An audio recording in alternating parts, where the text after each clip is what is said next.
반갑습니다. 비 오니까 좋죠? 네. 지난주에도 비가 왔잖아요? 네. 저는 매주 비 왔으면 좋겠어요, 화요일마다. 끝나고 막걸리도 한잔하고. 86번째 한기노트 제목은 험담하고 싶다면 차라리 메모가 되어라. 뭐가 되라는 말인데요. 험담은 다 아시죠? 우리 뭐 뒷담화라고도 하고. 그래서 험담하고 싶으면 차라리 뭐가 되라. 이런 주제로 말씀을 드리겠습니다. 이야기를 하나 해드릴게요. 어떤 마을에 과부가 혼자 사는 집이 있었어요. 근데 그 과부가 굉장히 젊은 과부였어요. 그리고 이제 미모도 굉장히 출중했습니다. 그런데 어느 날부터인가 이 과부 집에 스님이 한 분 이렇게 들락날락 하시는 거예요. 그 마을에 이제 사람들이 보면 좀 이상하죠. 과부 혼자, 그것도 젊은 미모에 과부가 사는 집에 스님이 오늘도 왔다가 내일도 왔다가 이렇게 자꾸 들락날락 하니까 사람들이 이렇게 뭐라고 얘기를 하겠죠. 뒤에서 뭐라고 얘기하겠죠. 그리고 이제 뒷담화라고 하잖아요. 그죠? 근데 뒷담화를 한다는 말은 여러분 좋은 말이에요? 나쁜 말이에요? 우리가 뒤에서 칭찬하는 걸 두고 뒷담화 한다고 그러지 않죠. 뒤에서 이렇게 험담하는 걸 두고 뒷담화 한다고 하잖아요. 그래서 사람들이 막 험담을 했어요. 이런 식으로. 뭐 스님 바람 났는갑다. 맞네, 스님 바람 났다. 뭐 이런 식으로 이제 험담을 막 했습니다. 그래도 아랑곳하지 않고 스님은 계속 그 집을 왔다 갔다 이렇게 다녀가셨습니다. 그리고 며칠 뒤에 그 과부가 죽었습니다. 죽고 나서 사람들이 알게 됐습니다. 그 과부가 말기암 환자였다는 것을. 그 스님이 그 집을 들락날락한 이유는 바람이 나서 그런 게 아니고요. 그 과부를 돌보려고 봉사한다고 이렇게 왔다 갔다 하셨던 거예요. 그런데 이 사실을 알고 난 그 뒷담화를 하던 주인공들이 있을 거 아니에요. 그 중에 대표적인 두 인물이 있어요. 용호상박을 막 이렇게 다투는. 굉장히 이렇게 많이 뒤에서 욕을 했던 두 명이 스님을 찾아왔습니다. 너무 미안하잖아요. 그래서 스님한테 솔직하게 얘기하고, 스님 정말 죄송합니다. 우리가 오해를 했습니다. 용서해 주십시오. 이렇게 찾아와서 얘기를 했어요. 그때 스님이, 이게 뭐예요, 여러분? 보릿겨라고 하죠, 보릿겨. 이렇게 보리를 빼고 나서 이 껍데기, 겨. 보릿겨를 한 점씩 이렇게 주면서, 이걸 들고 가가지고 저 넓은 들판에 가서 뿌리고 오너라. 뿌리고 오세요. 이렇게 얘기를 했습니다. 그래서 그 스님을 막 뒤에서 욕했던, 험담했던 두 사람이 들판에 가가지고 보릿겨를 이렇게 바람에 날리고 왔어요. 뿌리고 왔는데, 뿌리고 오니까 스님이 다시 이렇게 얘기하는 겁니다. 그 뿌린 보릿겨를 다 다시 주워오세요. 이렇게 얘기를 했습니다. 여러분, 주워올 수 있습니까? 없습니까? 아니, 스님, 바람에 이미 다 날려버린 보릿겨를 어떻게 주워옵니까? 정말 죄송하지만 그걸 어떻게 우리가 합니까? 그렇지요. 하면서 스님이 이런 말씀 하시는 거예요. 제가 용서하는 것은 굉장히 쉬운 일이지만 두 사람이 내뱉은 말을 주워놓는다는 것은 불가능한 일입니다. 라고 했답니다. 그래서 여러분 험담을 한번 하면 하기는 쉬워도 주워담기는 어떻습니까? 어렵다는 거죠. 거의 불가능하죠. 불가능합니다. 그러니까 험담을 하면 안 되겠죠. 그런데도 사람들이 험담하는 이유가 뭘까요? 험담 해본 적 있죠? 네. 있으시죠? 네. 여기 험담 해본 적 없다 손 들어보세요. 만약에 험담 해본 적이 없다, 그건 인간이 아닙니다. 사람은 누구나 험담을 하게 돼 있습니다. 심지어는 같이 사는 사람도 험담합니다. 와이프 욕도 하고, 남편 욕도 하고, 자식 욕도 하고, 아버지 욕도 하고, 그죠? 남 욕을 얼마나 많이 하겠습니까? 그리고 나도 모르게 험담을 굉장히 많이 한다는 거죠. 정치인 욕도 하고, 대통령 욕도 하고, 그죠? 근데 사람들이 왜 험담을 할까요? 만약에 인간이 험담을 할 수 없다면 인간이 살 수 있을까요? 이게 험담이 사실은 살아가는데 좀 필요한 요소이기도 합니다. 만약에 험담을 전혀 할 수 없다면 사람이 이렇게 스트레스 받아 죽을 겁니다, 아마. 예를 들어서 내가 회사에서 직장 상사한테 억울하게 한 방 먹었어요. 그러면 그 사람에 대해서 어디 가서 술 한잔하면서 험담이라도 해야 다시 나를 직장에 갈 수 있잖아요, 그죠? 뭐 우리가 수도승도 아니고. 그러니까 험담을 하는 게 무조건 나쁘다고 볼 수는 없는데 어쨌건 험담을 왜 할까요? 그 전에 그러면 어떤 사람을 두고 우리가 험담을 합니까? 1번, 나보다 잘난 사람. 2번, 나보다 못난 사람. 그렇습니다. 우리는 누구를 대상으로 험담을 하냐면 나보다 잘난 사람을 대상으로 험담합니다. 우리가 술집에 가서 막 이렇게 구걸하시는 분들 보고 험담하진 않잖아요. 저 옷차림이 왜 저러노? 옷이 왜 저러? 들으면 이게 험담하진 않잖아요. 그죠? 항상 우리는 험담을 어떻게 해요? 나보다 잘난 사람을 대상으로 합니다. 나라에서 제일 높은 사람을 대상으로 하고 나보다 훨씬 공부도 많이 하고 지식도 많은 사람을 두고 항상 험담을 하죠. 그렇죠? 왜 그럴까요? 그런 사람을 험담을 함으로써 내가 어떻게 됩니까? 그 사람들 레벨보다 좀 높아진 사람이 되거나 비슷해지죠. 심리적으로. 그렇지 않습니까? 그래서 어떨 때 험담을 많이 하냐면 주눅이 들거나 자존심 상할 때 험담을 많이 합니다. 상대보다 내가 못하다고 느낄 때 험담을 많이 합니다. 내가 저 사람보다 잘났다라는 생각이 드는 사람은 별로 험담을 안 합니다. 왜? 잽이 안 되기 때문에 나한테. 그러니까 내가 좀 이기기 힘들다 싶은 사람은 뒤에 좀 험담을 합니다. 그래서 같이 험담하는 사람을 만들죠. 그리고 내 편을 만들어야 어때요? 그 사람을 좀 심리적으로라도 이겨먹을 수가 있기 때문에 그렇습니다. 그래서 험담을 많이 한다는 것은 이 사람이 좀 자존감도 낮고 자존심은 세고 이렇다고 봐야 되는 거죠.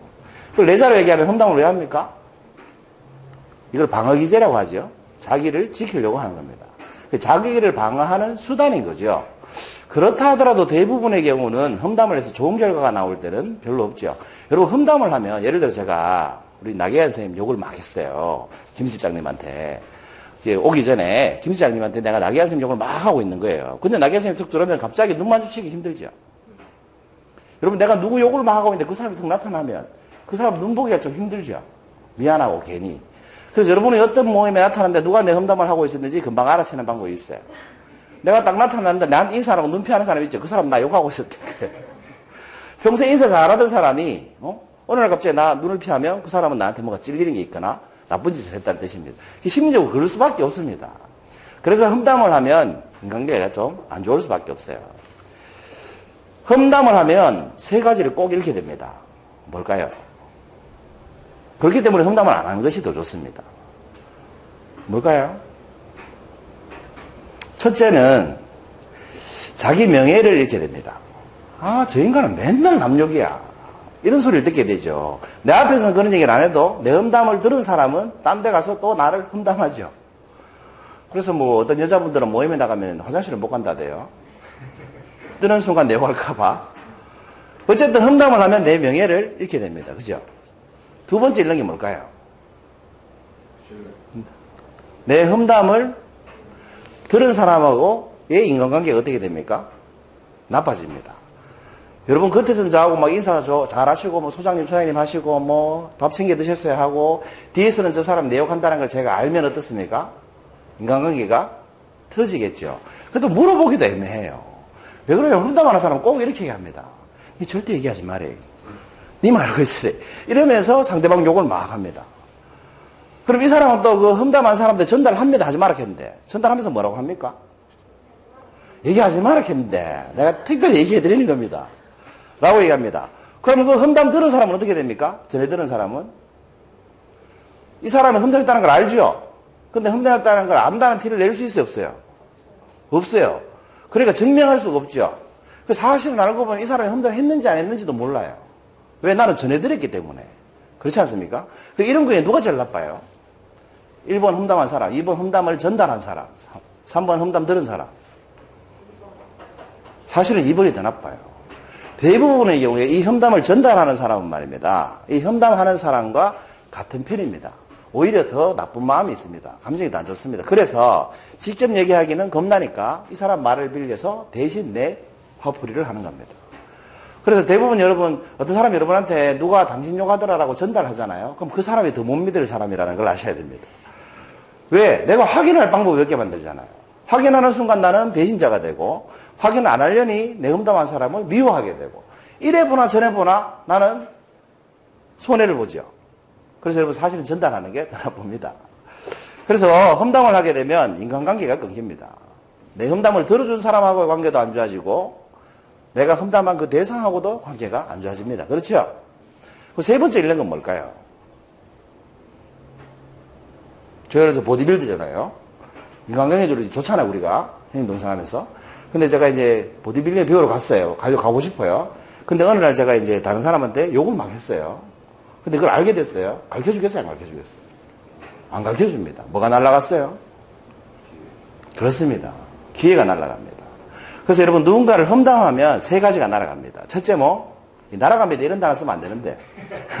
세 가지를 읽습니다. 첫째 자기 명예를 잃고, 둘째 인간관계를 잃고, 셋째 그 인간관계를 통해서 얻을 수 있는 기회를 잃게 됩니다. 여러분 살면서 제일 훌륭한 기회는 어디에서 나옵니까, 여러분? 여러분 지금까지 살아보시니까 20대, 30대, 40대, 50대 살아보시니까 내 삶에서 기회는 어디에서 가장 많이 오던가요? 일에서 오던가요? 비전에서 오던가요? 인간관계에서 옵니다. 누구를 만나느냐에 따라서 내 인생의 기회가 오기도 하고 날아가기도 합니다. 그렇지 않습니까? 승진할 기회가 왔는데 그 승진의 책임자급에 있는 상사하고 내가 관계 안 좋으면 어떻게 돼요? 그 기회는 날아갑니다. 근데 승진할 수 있을 만큼 뭐 이렇게 뭐라 그러지 이런 걸 할지 못할지 모르겠는 상황에서는 어떻습니까? 인간관계가 좋으면 그 사람이 승진합니다. 부하 직원이 둘 있는데 실력이 비슷하면 누구를 뽑겠어요? 마음에 드는 사람을 뽑겠죠. 인간관계에서 여러분 기회가 좌지우지되는 경우가 대부분이에요. 그리고 이 험담을 이 세 가지를 잃게 되죠. 인생에서는 굉장히 큰 걸 잃게 되는 겁니다. 그렇겠죠? 그래서 여러분 험담을 하시면 안 돼요. 신뢰라는 거, 이 헨리 프랭클린 아메일이라는 사람이 이런 말을 했습니다. 신뢰에 대해서 읽어보세요. 시작. 한번 깨지면 돌이킬 수 없다. 그렇죠. 이제 거울 저 깨져 있잖아요. 지금 저 앞에 거울 저 깨진 거 제가 이렇게 스티커 붙여가 표가 안 나는데 저걸 도저히 안 깨진 상태로 되돌릴 방법은 없더라고요. 자유리로 요새 땜질하는 데 있다는데 땜질하면 표시가 안 납니까? 표시 나죠? 그러니까 여러분 신뢰라는 건 한번 깨지면 거울처럼 이렇게 되돌릴 수가 없습니다. 깨진 거울은 쳐다보면 얼굴이 똑바로 보입니까? 비뚤하게 보입니까? 비뚤하게 보니까 여러분 깨진 거울은 쓰지 말라고 하죠. 부정탄다고. 어른들은 그렇게 얘기해요. 깨진 거울 보지 말라고 하거든요. 근데 어쨌든 신뢰는 거울 같은 겁니다. 한번 깨지면 정말 돌이키기 힘든데 이 신뢰를 깨는 가장 쉬운 방법 중에 하나가 뭐냐? 제가 생각할 때는 험담이라는 겁니다. 내가 겉에서는 잘해주고 뒤에 가서 그 사람 욕해버리면 신뢰 금방 깨집니다. 여러분 당장이라도 할 수 있습니다. 그래서 험담이 신뢰 깨는 데는 아주 쉽고 빠른 방법이라는 거죠. 그래서 여러분 험담하고 싶으면 차라리 오늘 주제죠. 뭐가 되어라 라는 말씀을 드리고 싶어요. 뭐가 들어갈 것입니까? 험담하고 싶으면 차라리 이게 되는 게 나아요. 힌트 드릴까요? 험담하고 싶으면 차라리 개가 되는 게 낫습니다. 이게 나쁜 말이 아니고요. 제가 모 대학교의 부총장님 강의를 들었는데 그분이 이런 말씀 하시대요. 자기한테 상담을 하러 오는 남자들이 굉장히 많대요. 근데 그 남자들이 공통적으로 이런 말씀들을 하신답니다. 밖에서는 이제 CEO고 뭐 잘 나가는 사람들인데 집에 가면 와이프한테 이제 인정을 못 받는다는 거죠. 교수님, 제가 집에 들어가면요. 사람 대접을 못 받습니다. 세상에 우리 집에 키우는 개는 집사람이 밥 챙겨주고, 씻겨주고, 닦아주고, 병원에 데리고 가지고 다 해주는데 나는 들어오면 번쳐도 안 합니다. 내가 개보다 못합니다. 하면서 그렇게 하소연을 많이 한다는 겁니다. 이 중년의 남자들이. 그 중년의 남자들이 집에 가면 대접을 못 받는다는 거죠. 근데 내가 키우는 개는 나보다 대접을 훨씬 잘 받는다는 거예요. 왜? 안고 자주고, 씻겨주고. 나는 씻겨주기는 그냥, 비누 달라면 네가 갖다 쓰라 하고. 이런 식으로 대접받고 산다는 거죠. 걔는 안고 자고, 나는 각방수작하고. 이래 살아야 되겠습니까, 교수님? 이런 상담을 많이 한대요. 그래서 교수님이 강의를 하면서 이러시더라고요. 우리 앉아 계시는 우리 아내분들, 우리 남편 불쌍합니다. 집에서 그렇게 대하지 마세요. 근데 우리 남자들도 좀 바뀌어야 되지 않겠습니까? 하면서 하신 말씀이 그 아내가 개보다 못한 취급한다고 불평하지 말고 차라리 개가 되십시오. 이렇게 얘기를 하시는 거예요. 왜 그러셨을까요? 개는 여러분 남편처럼 안 한다는 거죠. 개는 아내가 새벽 2시에더라도 기다리고 있다가 반겨주고, 개는 야단쳐도 삐지지 않고 뽀뽀해주고, 개는 내가 무슨 짓을 해도 항상 나한테 잘해준다는 겁니다. 꼬리치고 웃고 화내거나 울거나 짜증내는 법이 없다는 거죠. 근데 이놈의 남편은 말도 안 듣지, 짜증 잘 내지, 화내지 이러니까 개보다 나을 게 없죠. 그렇지 않습니까? 그러니까 여러분 누구 이렇게 막 험담하고 싶잖아요. 그럼 차라리 개가 되는 게 낫다는 거죠. 개는 뒷담화 안 하죠. 개는 뒤에서 누구 욕 안 하잖아요. 그죠? 개가 여러분 개끼리 이렇게 삼각관계 만들어가지고 누구 다른 개 욕하고 다니는 거 봤습니까? 그 개는 절대로 험담을 안 합니다.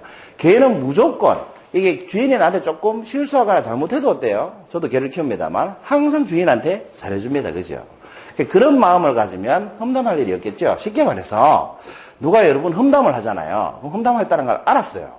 그럼 내가 사람이면 어떻게 해요? 인간관계 끊어야 되죠. 그러면서 기회 날려야 되죠. 근데 내가 개가 되면 어떻게 돼요? 험담할 수도 있지 뭐 하고 나는 개니까 잘해주는 거예요. 했던 말들 개처럼. 그렇지 않습니까? 누가 내 욕을 했다는 걸 알았어요. 내가 들었죠. 개처럼 하는 거예요. 욕해라 나는 잘할게. 이렇게 개처럼 하는 거예요. 그럼 결국 누가 이깁니까?